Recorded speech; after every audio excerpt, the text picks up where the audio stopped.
É muito bom estar com os irmãos aqui. Eu estou aqui junto com a minha esposa, Natália, e trago um abraço da minha igreja, Igreja Batista Vida Nova, na cidade de Nova Odessa, que é no interior de São Paulo, região de Campinas ali. Para quem conhece o interior de São Paulo, essa é referência.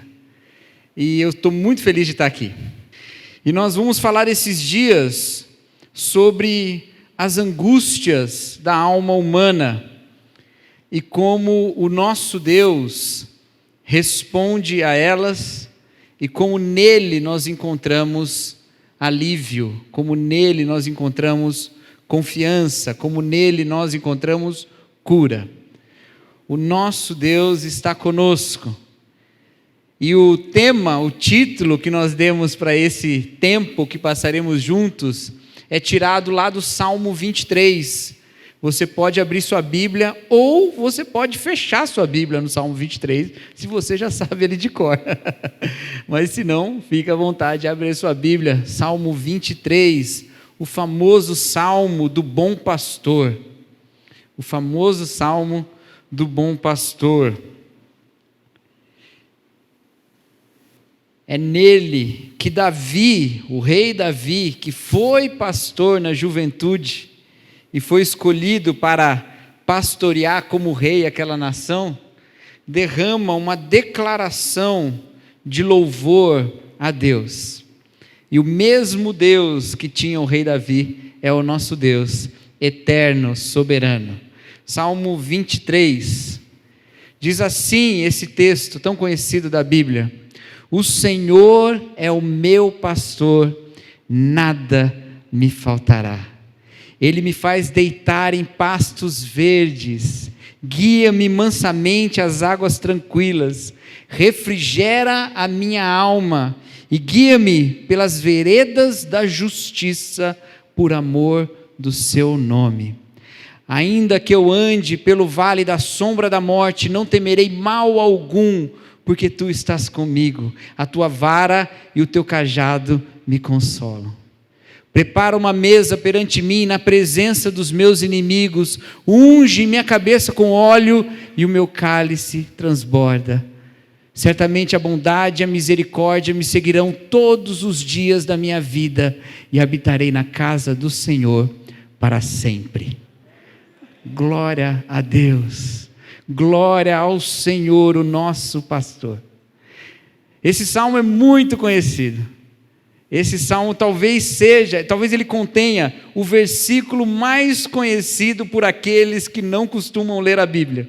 Os que costumam ler a Bíblia conhecem muitos outros, e talvez a gente até coloque outros na balança, aí vai ter uma disputa boa, não é? Com o Salmo, ou com João 3,16, não é? Ou mesmo com textos lá do Salmo 1. Mas os que não têm muita prática de ler a Bíblia, não têm muita prática de frequentar um culto, talvez o primeiro versículo do Salmo 23 seja o mais conhecido. Eu acho que essa pesquisa não existe, mas a gente podia fazer um dia, né? O Senhor é o meu pastor e nada me faltará. Porque é uma frase muito bonita mesmo, não é verdade? É uma frase de uma confiança muito profunda. É uma frase que nos faz enfrentar momentos de muitas dificuldades. É uma frase que quando nós nos vemos na carência de algo, nós com a fé, aquela mesma fé de Abraão que falava, Deus proverá, nós dizemos, nada me faltará.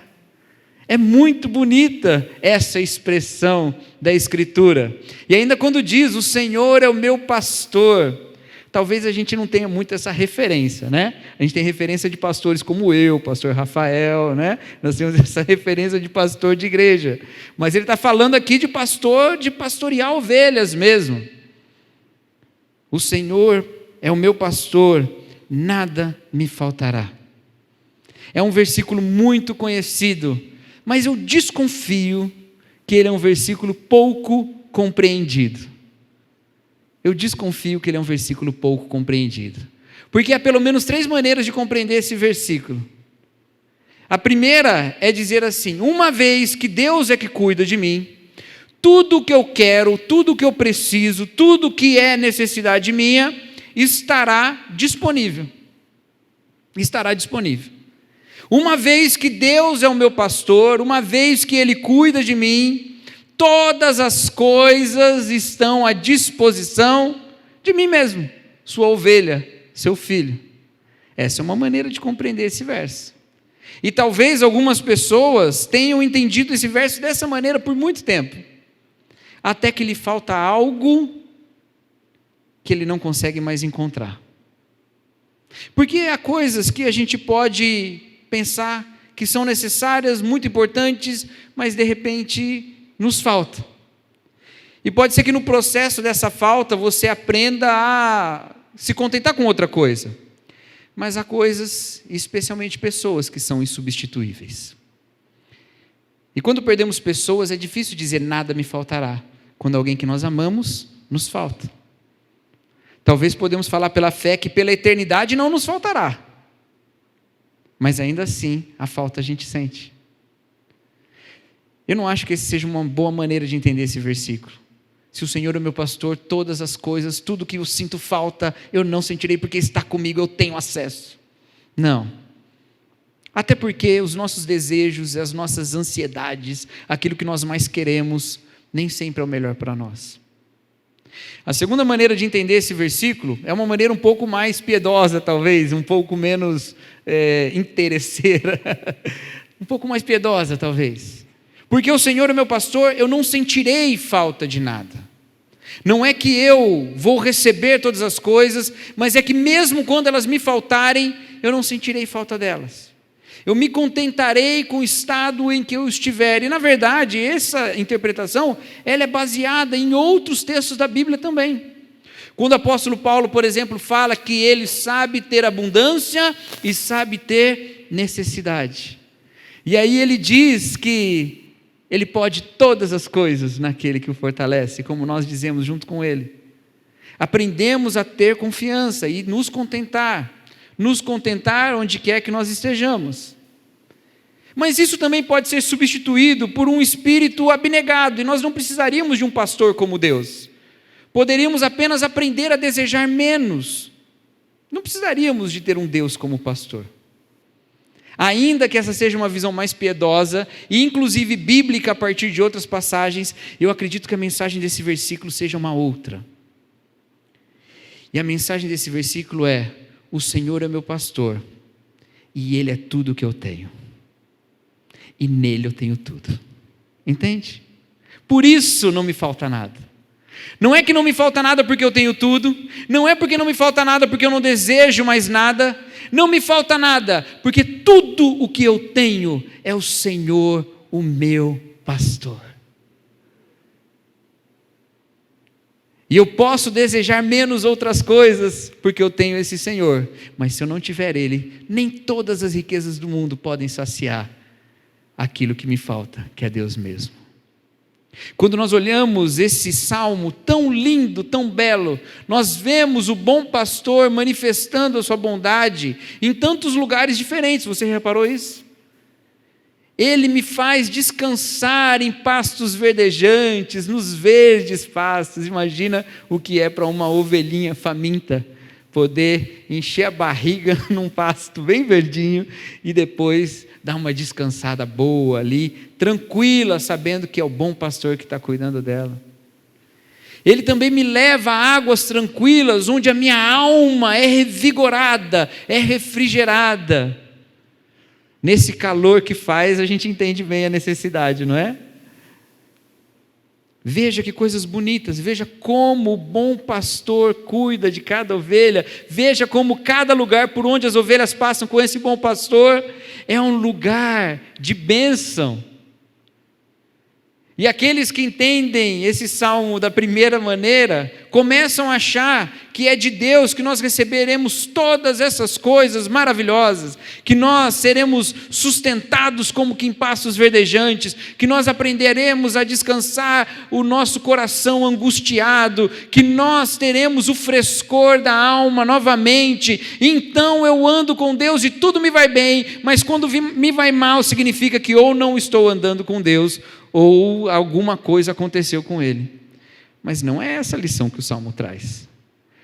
porque além dos pastos verdejantes, das águas tranquilas, da vereda da justiça, ela também passa, essa ovelha também passa pelo vale da sombra da morte, pelo caminho no meio de montanhas, onde o sol bate pouquíssimo durante o dia, só quando ele está a pino, e depois ele já não bate mais.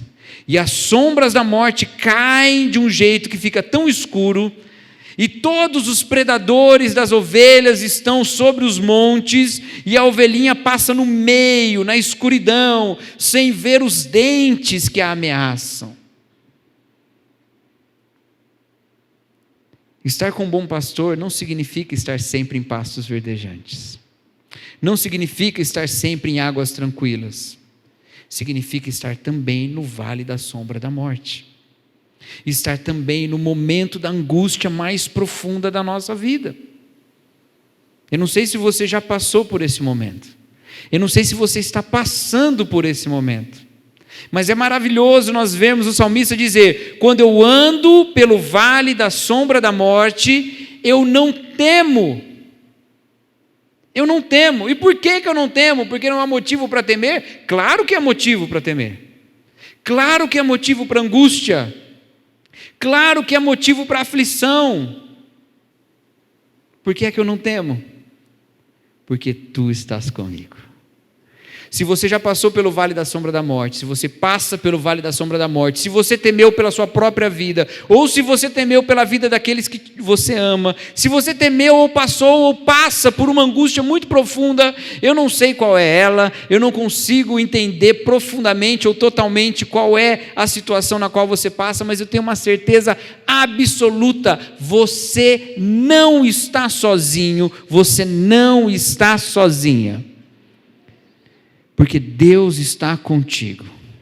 E aí vamos lembrar do que eu falei do versículo 1. O Senhor é meu pastor e nele eu tenho tudo. Então no vale da sombra da morte eu posso estar preocupado, mas quando eu vejo que eu tenho Deus, eu já tenho tudo.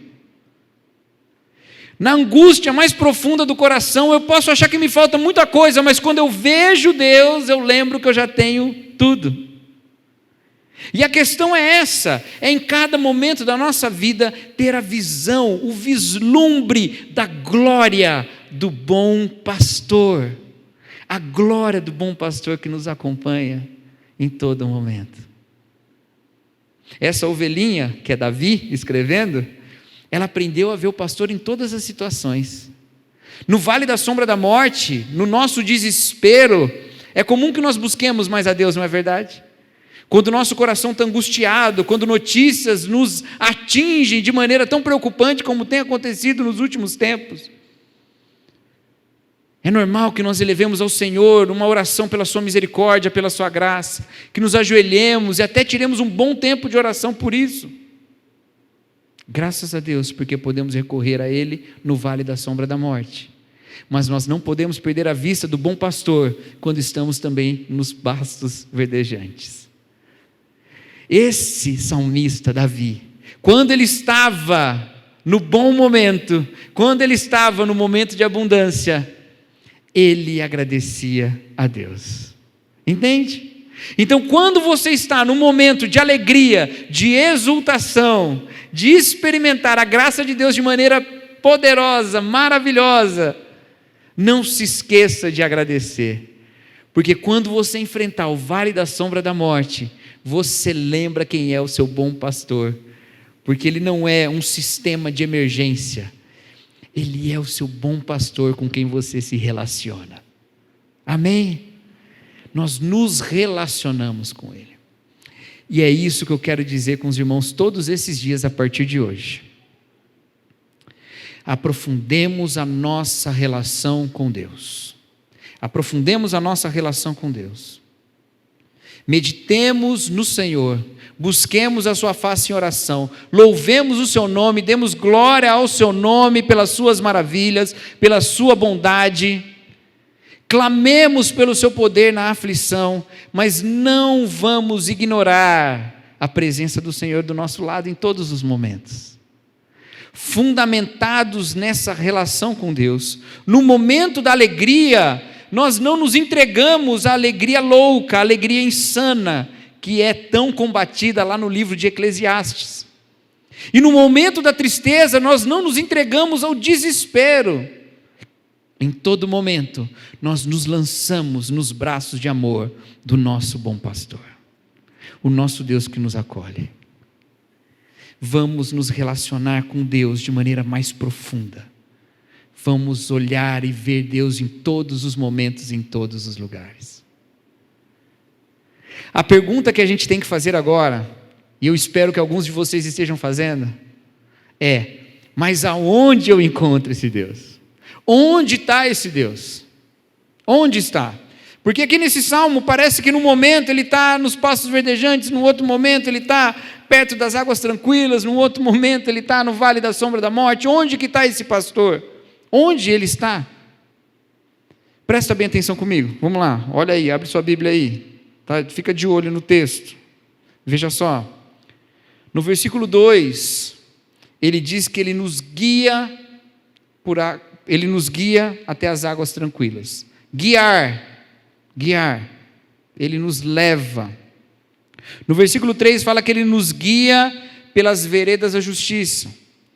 No versículo 4 fala: quando eu andar no vale da sombra da morte, ele está comigo.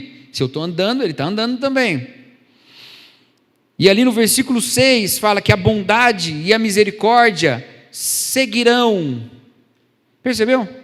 São 6 versículos bíblicos, com 4 verbos de movimento: guiar, andar e seguir. Essa ovelha e esse pastor estão desfrutando uma relação numa caminhada. Eles não estão parados num lugar. Muitas vezes nós pensamos, especialmente na juventude, eu acho, a gente pensa que a alegria verdadeira, ela está em algum lugar. A gente quer morar num bom lugar, a gente quer estar num bom lugar, a gente quer visitar um bom lugar, a gente quer conhecer um bom lugar. A gente quer encontrar um lugar que seja em paz, um lugar que tenha segurança, um lugar onde a gente tenha todo tipo de felicidade. E conforme o tempo vai passando, a gente vai percebendo que essas coisas não estão em lugares, elas estão em relacionamentos. Relacionamentos de segurança, relacionamentos de paz, relacionamentos de felicidade. Deus é o Deus de segurança, paz, felicidade em todos os lugares, porque Ele é um Deus do caminho, e é no caminho que nós estamos com Ele, é no caminho que nós desfrutamos da Sua presença, é caminhando com Ele que nós aprendemos com Ele, é vendo por onde anda que nós vemos por onde nós andamos. E que caminho é esse? É o versículo 3, Ele nos guia pelas veredas da justiça. As veredas da justiça, sabe o que são veredas da justiça? Caminhos retos, não que é reto sem curva, não, pode ter curva, mas o caminho da retidão, o caminho do que é justo, o caminho do que é certo, ou trocando por uma outra palavra muito mais comum para nós, a santidade. A santidade é o ambiente do relacionamento com Deus.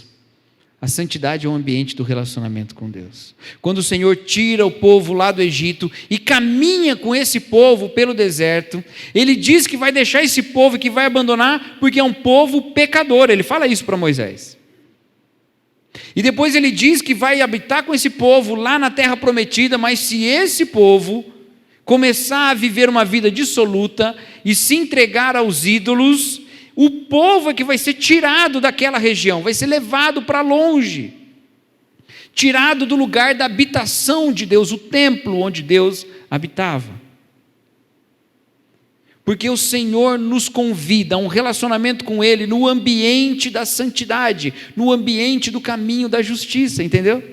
Então você quer desfrutar o Deus de milagres, como nós cantamos aqui, e não apenas os milagres de Deus. Você quer desfrutar o Deus de milagres? É na santidade que nós experimentamos isso. E às vezes a gente acha que santidade, na verdade, é só uma troca que a gente faz com Deus. Senhor, eu faço tudo certinho, e aí o Senhor me dá alguma coisa boa.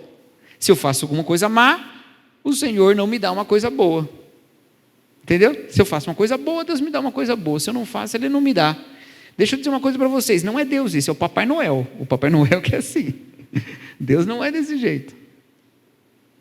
Deus é o Deus de graça, não é troca, é dádiva, é bênção, é favor não merecido. E até a sua disciplina é disciplina de amor de um pai que nos ama. Então o que é a santidade? A santidade não é algo que eu sofro para conquistar algo bom. A santidade é o ambiente no qual eu experimento as delícias de Deus. Então eu quero a santidade, eu quero viver a santidade. Ela não é um sacrifício pessoal, ela é a própria vida com Deus. Por isso que o salmista, em outro salmo, lá no Salmo 1, vai dizer que tem prazer na lei do Senhor. É uma coisa tão, estranha. Prazer na lei? Como pode ter prazer na lei? Tem algumas pessoas que gostam bastante de ler. Eu sou uma dessas pessoas. Eu gosto de ler livros. Mas eu nunca conheci uma pessoa que lê o Código Penal brasileiro por prazer. Que prazer na lei, está lá lendo, né? A Constituição brasileira. Você está estudando? Não, estou aqui descansando, estou lendo a Constituição brasileira. Não, por mais que você possa gostar ou não gostar da Constituição, não vai ser por prazer que você vai lê-la. Sempre vai ser por obrigação. Só sabe que tem prazer na lei quem entende que a lei, que a palavra de Deus, é palavra dada por um Deus que nos ama. Agora pensa nisso. Se você ama profundamente alguém, você não quer gastar tempo ouvindo as suas palavras? Quando eu e minha esposa começamos a namorar, a gente tinha um costume de marcar as datas mais ou menos assim, sabe? 1 mês de namoro, 2 meses de namoro, tá? E a gente escrevia ou uma cartinha ou um e-mail mesmo, um para o outro, com uma certa retrospectiva, lembra, Ana? Uma retrospectiva daquele tempo. E até chegar o outro mês, quantas e quantas vezes eu ficava lendo aquele e-mail, lendo aquela cartinha. Prazer nas palavras de quem eu amo. Prazer na palavra de Deus. Prazer na santidade de Deus. Prazer na santidade de Deus. Andar no caminho da justiça, queridos, é desfrutar da comunhão com Deus, comunhão que nós já temos em Cristo, mas nem sempre nós desfrutamos.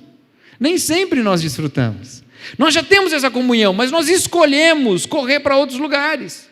Nós já temos aqui pastos verdejantes, mas o pasto do vale vizinho ou da planície vizinha parece mais verde. Nós temos águas tranquilas, mas ali tem um rio muito maior, eu quero ir para lá, sem saber que lá é caudaloso e eu vou sofrer muito lá. Ao invés de eu experimentar a sabedoria e a comunhão com Deus, eu fico querendo coisas para além de Deus. É quando eu digo, o Senhor é meu pastor, mas eu sinto falta de tanta coisa. Eu não me deleito no Senhor. E isso fica ainda pior quando chega o vale da sombra da morte.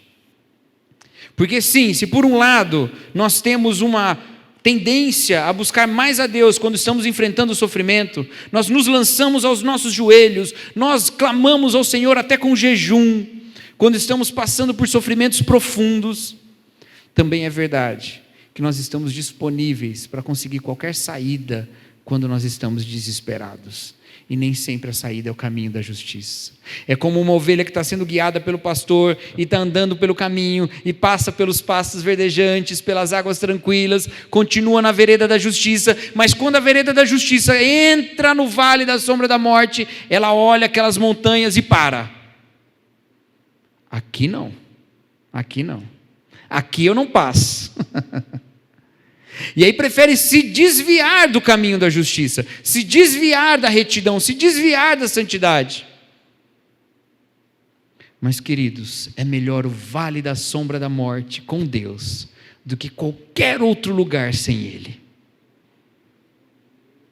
Quantas e quantas histórias nós vemos nas Escrituras de gente que passou pelo vale da sombra da morte com Deus. Quantas e quantas experiências, pastor Rafael, de nós visitarmos irmãos enfrentando o vale da sombra da morte, e quando chegamos lá, o Senhor chegou primeiro e já o consolou, e Ele é que nos recebe com uma palavra de consolo, e nós saímos de lá mais consolados do que o consolo que nós levamos. Porque o vale da sombra da morte com Deus é melhor do que qualquer outro lugar sem Ele. Então a questão, nas nossas angústias, nas angústias do nosso coração, é levarmos os nossos olhos para Jesus Cristo, é levarmos os nossos olhos para Deus. Há uma oportunidade de desfrutarmos Deus nos pastos verdejantes, mas há uma outra oportunidade de desfrutarmos Deus no vale da sombra da morte. O apóstolo Paulo pregou o evangelho a uma igreja que ficava, na verdade ele plantou essa igreja, que ficava numa cidade na Macedônia, chamada Tessalônica. Ele pregou o evangelho lá, e logo que eles estavam ávidos pelo evangelho, eles conheceram o evangelho. Fazia pouco tempo que Paulo estava lá, uma perseguição começou, e Paulo teve que ir embora. E ele foi embora de Tessalônica, e foi para Bereia. E pouco tempo depois ele escreve uma carta, a carta de 1 Tessalonicenses. Depois você lê na sua casa lá o primeiro capítulo, para você ver isso que eu vou falar. Só que ele escreve essa carta para os Tessalonicenses porque ele começou a visitar cidades da Macedônia, da Grécia, de outros lugares. E quando ele chegava nesses lugares, o povo já tinha ouvido falar da igreja de Tessalônica. E tinha ouvido falar o quê? Que aquela igreja recebeu o evangelho com alegria, mesmo em face à perseguição. E sabe o que Paulo falou sobre eles? Vocês se tornaram nossos imitadores e do Senhor. Existem aspectos da imitação de Cristo que nós só podemos ter na angústia, só podemos ter na tribulação. Existem aspectos do relacionamento com Deus que nós só desfrutamos no vale da sombra da morte. Porque nos pastos verdejantes não é a vara e o cajado do Senhor que consolam a ovelha, é o próprio alimento. Mas quando não tem alimento, quando só tem ameaça, quando só tem luta, quando só tem angústia, de uma maneira muito visível o Senhor se manifesta e nós dizemos: o Senhor é o meu pastor e Ele é tudo o que eu tenho. Porque aqui em volta eu não estou vendo mais nada, mas eu ainda tenho o Senhor. Mas talvez você esteja ouvindo tudo isso e fala assim: puxa vida, então deu ruim para mim, deu ruim. Porque santidade não combina comigo. Meu nome não fica nem bom perto da palavra santidade. Eu estou muito mais lá parecido com um outro salmo que fala assim: olha, o pecado está sempre diante de mim. Todos nós somos assim. Todos nós somos assim. Todos nós somos marcados pelo pecado de uma maneira que nós mesmos não podemos resolver. E você pode se tornar uma pessoa muito admirável, um grande herói nacional. Ainda assim, você continua sendo pecador. Você pode se tornar uma pessoa muito, muito solidária, e com as suas atitudes você fazer o bem para muita gente. Ainda assim, você é pecador. Ainda assim. Então, como eu posso desfrutar do Senhor se nessa santidade, se nesse caminho de retidão, eu não tenho lugar? Graças a Deus,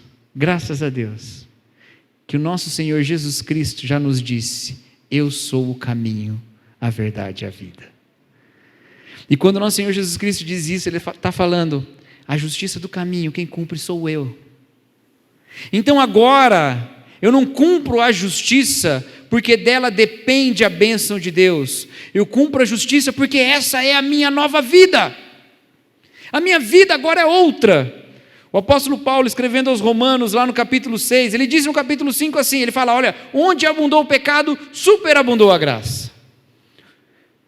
Vocês, tão pecadores, desprezíveis, miseráveis, odiáveis, detestáveis, romanos, ou nós mesmos, não só eles,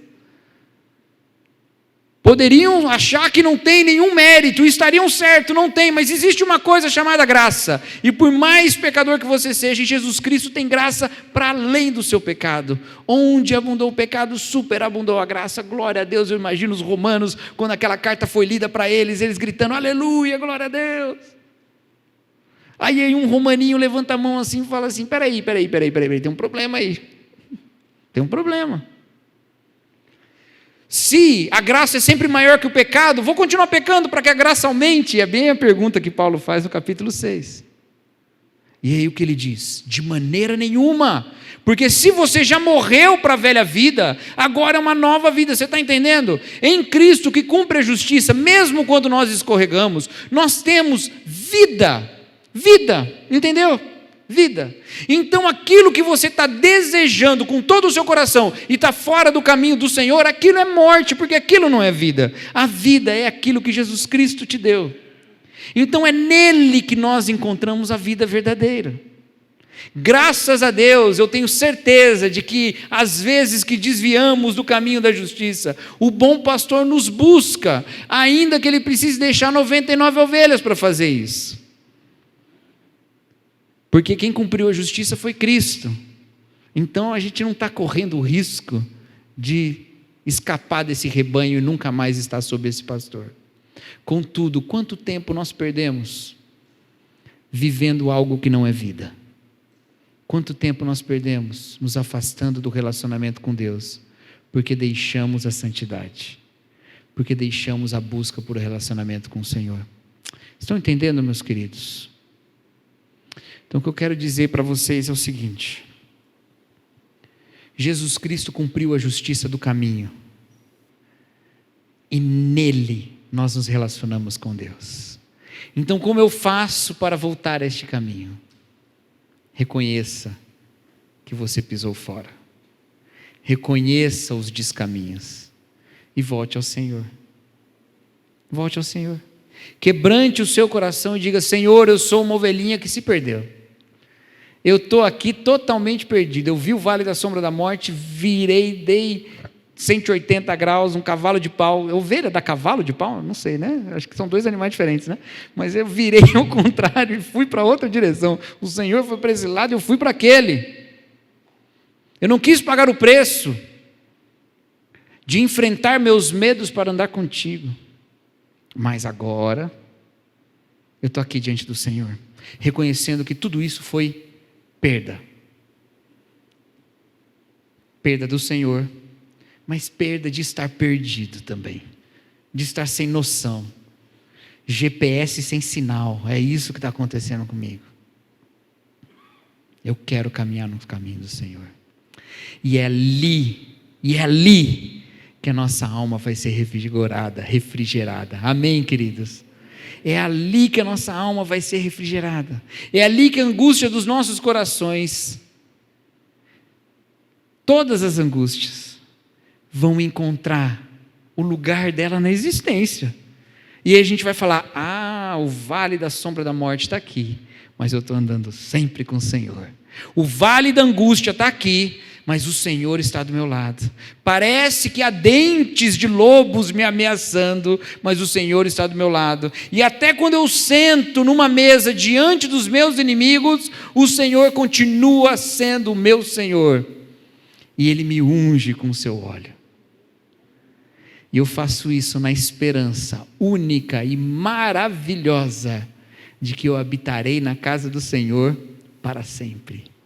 Para sempre. Aí ali haverá o lugar onde não é mais caminhada, onde é habitar na plenitude de Deus. Ali não tem mais vale da sombra da morte. Ali não tem mais a fome ou a sede que faça com que seja necessário o pasto verdejante ou as águas tranquilas. Ali a abundância, a paz, a shalom de Deus está em todos os lugares. A glória do Senhor invade aquele lugar de tal maneira que eu não preciso nem de sol para iluminar, porque a própria glória do Senhor nos cerca. Que coisa maravilhosa, ver todas as coisas pela glória do Senhor. Ali não é vale da sombra da morte, onde eu não vejo mais nada e só vejo Deus. Ali é a luz fulgurosa do Senhor, em todo tempo, em todo lugar. Então até aquele dia, a gente vai experimentando dessa glória no caminho da justiça, andando com o Senhor. Amém, queridos? Vamos orar? Vamos falar com Deus agora? Nós estamos começando um momento de reflexão hoje, que vai se estender pelos outros dias, né? Mas vamos colocar diante de Deus agora os nossos corações, pedir que o Senhor nos guie nesse tempo e que nós tenhamos sempre a visão dEle em todos os momentos da nossa vida. Eu vou dar um tempinho para você orar, falar com Ele sozinho, e eu vou encerrar com uma oração, tá bom? Senhor, nosso Deus, nosso Pai, nosso bom pastor, Senhor, nós estamos nessa caminhada contigo, na vereda da justiça. Alguns de nós se encontram nesse momento, ó Pai, em bons momentos, e a estes eu peço, ó Deus, que o Senhor conceda a visão da sua graça, para que sejam gratos pelo que têm recebido. Alguns de nós estão passando pelo vale da sombra da morte, e por estes, ó Deus, eu peço que o Senhor conceda a visão do seu consolo, da sua coragem, da sua proteção, para que eles continuem firmes, sem se desviar, sabendo que este caminho nos leva à plenitude eterna. Alguns de nós, ó Pai, estão desviados do caminho da justiça. E eu sei, ó Deus, que o Senhor já os está buscando onde quer que estejam. Mas por eles eu clamo, ó Deus, que esse tempo de perdição não seja muito longo, ó Pai. Para que não voltem muito feridos, muito machucados. Para que voltem, ó Deus, e possam ser tratados pelo Senhor, pela sua igreja, essa família de amor para a qual o Senhor nos chamou. Que esse tempo de desvio seja tão abreviado, ó Pai, que hoje mesmo eles já estejam de volta, lá na entrada da propriedade do bom Pai, que nos recebe sempre como pródigos amados. Nós louvamos o Teu nome, ó Pai, porque mesmo que o nosso coração deseja tanta coisa, é no Senhor que nós nos satisfazemos. Ensina-nos, ó Pai, a sermos mais satisfeitos em Ti. Essa é a nossa oração em nome de Jesus Cristo. Amém. Que Deus nos abençoe, queridos.